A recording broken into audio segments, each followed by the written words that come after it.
విజయవాడ శాతవాహన కాలేజీకి సంబంధించినటువంటి వివాదం కొనసాగుతున్నటువంటి నేపథ్యంలో ఒకవైపు కళాశాలను యథావిధిగా కొనసాగించాలంటూ ఇటు శాతవాహన కళాశాలలో పనిచేస్తున్న సిబ్బందితో పాటుగా శాతవాహన పరిరక్షణ సమితి నేతలంతా కూడా ఒకవైపు డిమాండ్ చేస్తున్నారు. ఇప్పటికే వరుసగా ఇటు జిల్లా కలెక్టర్తో పాటు ఎస్పీని అలాగే ప్రభుత్వాన్ని కూడా విజ్ఞప్తులు చేస్తున్నారు. అయితే ఒకవైపు కళాశాలను కూల్చివేతున్నటువంటి నేపథ్యంలో ప్రస్తుతం శాతవాహన కళాశాలకు సంబంధించి ఆ బాధ్యతను నేరుగా ఆయన భుజానికి వేస్తున్నారు. ప్రస్తుతం ఎమ్మెల్సీ ఆలపాటి రాజేంద్ర ప్రసాద్ మనతో ఉన్నారు.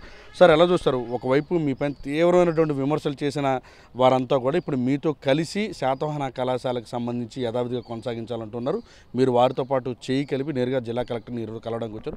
ఏం చెప్తారు సార్ ఈ కళాశాలకు సంబంధించిన వివాదం పైన? కళాశాల శాతవాహన కళాశాల అనేది శ్రీ దుర్గా మల్లేశ్వరి ఎడ్యుకేషన్ సొసైటీ కింద నడుస్తున్నది. ఈ ఆస్తి ఏ రకంగా సంక్రమించింది అనేది కాగిత రూపంగా కోర్టు ద్వారా తెలియపరచడం కూడా జరిగింది. ఇది అర్బన్ ల్యాండ్ సీలింగ్ అథారిటీలో ఎక్సెస్ ల్యాండ్గా, అదేవిధంగా వేకెంట్ ల్యాండ్ యాక్ట్ 1972 కింద ఆ రోజున మాకు ఏ రకంగా సంక్రమించింది అనేది కూడా దేర్ ఇస్ అన్ ఎవిడెన్స్. దాంట్లో చాలా స్పష్టంగా చెప్పింది, పబ్లిక్ పర్పస్ కోసము ఈ 5 ఎకరాల 10 సెంట్లు కూడా ఎకరం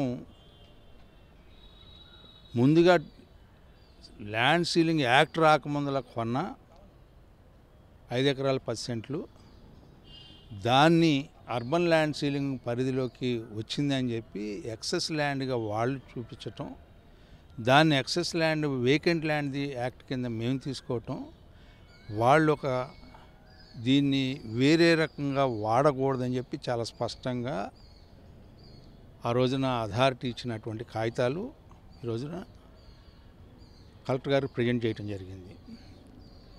సొసైటీ అంటే సొసైటీకి ఎవరైనా సెక్రటరీ ఉండొచ్చు, ఏ ఉండొచ్చు, బి ఉండొచ్చు, సి ఉండొచ్చు, ఆలపాటి రాజేంద్ర ప్రసాద్ ఉండొచ్చు. కానీ అవి మా ఆస్తులు కాదు, సొసైటీ ఆస్తి. సొసైటీ ఆస్తి అమ్మే హక్కు నాకు లేదు, ఎవరికి లేదు. సొసైటీని కాపాడే హక్కు మాత్రమే మాకుంది, కొనే హక్కు కూడా ఎవరికి లేదు.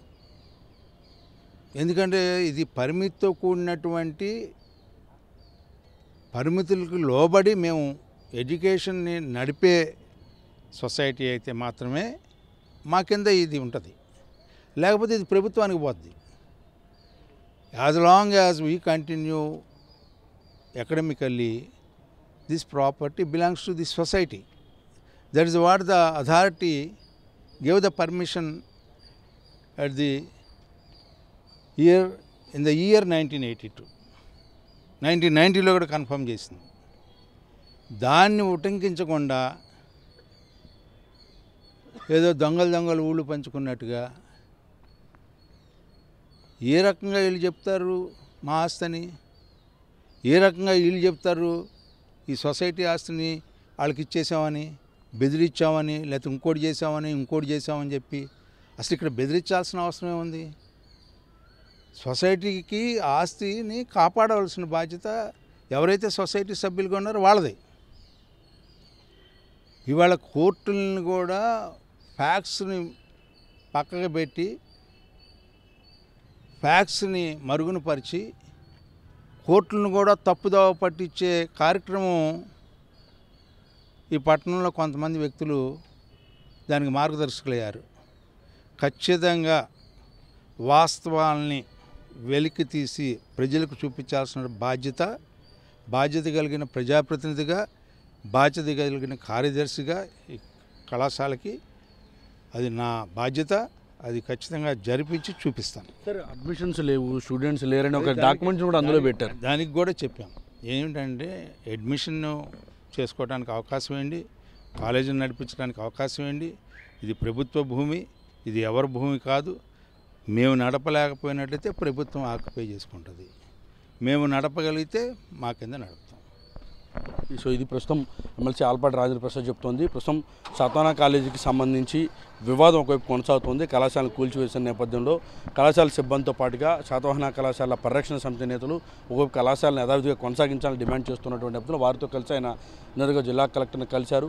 ఇది సొసైటీకి సంబంధించినటువంటి ఆస్తి, వ్యక్తుల ఆస్తి కాదు. కానీ కొంతమంది కళాశాలను కూల్చివేసి పూర్తిగా ఈ కళాశాల భూములు స్వాధీనం చేసుకునే ప్రయత్నం చేస్తున్నారు. కాబట్టి కళాశాలను యథావిధిగా కొనసాగించాలి, అడ్మిషన్లు ప్రారంభించాలనే డిమాండ్తో తానే స్వయంగా వచ్చి ఆ సెక్రటరీ హోదాలో ఇటు కలెక్టర్ని కలిసి ఫిర్యాదు చేసినట్టు కూడా ఆయన చెప్తూ ఉన్నారు. సో చూడాలి మరి ఇప్పుడు ఈ ఏడాదికైనా ఆ కళాశాలలో అడ్మిషన్లు ప్రారంభిస్తారా లేక ఆందోళన ప్రస్తుతం కొనసాగిస్తున్నటువంటి నేపథ్యంలో ఏ రకంగా ముందుకు వెళ్తారనేది. కెమెరా పర్సన్ సురేందర్తో వసంత్ టీవీ 9 విజయవాడ నుంచి.